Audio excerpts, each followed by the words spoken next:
How do different voting methods work? Imagine walking into a voting booth and wondering how your choice will be counted.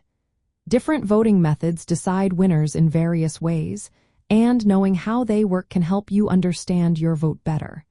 Let's look at some common methods and see what makes each one unique. First past the post, also called plurality voting, is the simplest.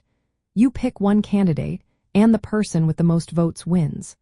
For example, if 3 candidates run and one gets 40% of the votes, that candidate wins even if they do not have more than half. It is easy to understand and used in many countries.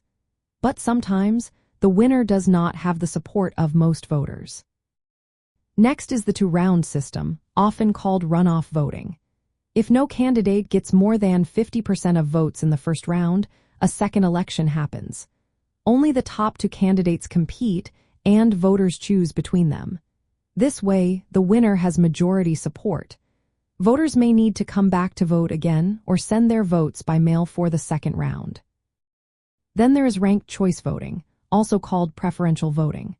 Voters rank candidates from first to last. If no one has a majority of first choices, the candidate with the fewest votes is eliminated. Votes for that candidate are transferred to the next choice on each voter's list. This process repeats until one candidate has more than 50%. It helps find a winner who has broad support without needing a second election. Approval voting is different. Voters can approve of as many candidates as they like. They mark all the candidates they find acceptable. The candidate with the most approvals wins. This method lets voters support multiple candidates instead of just one. Weighted voting is used in some places where votes are not equal. For example, in a company, people with more shares have more voting power. In legislative bodies, representatives may have votes based on the number of people they representing. This makes votes reflected the size or importance of the group. Proxy voting allows a voter to give someone else permission to vote for them. This is helpful if a voter cannot be present. The proxy votes on their behalf, making sure every voice is heard. When you see your ballot, it might look different depending on the voting method.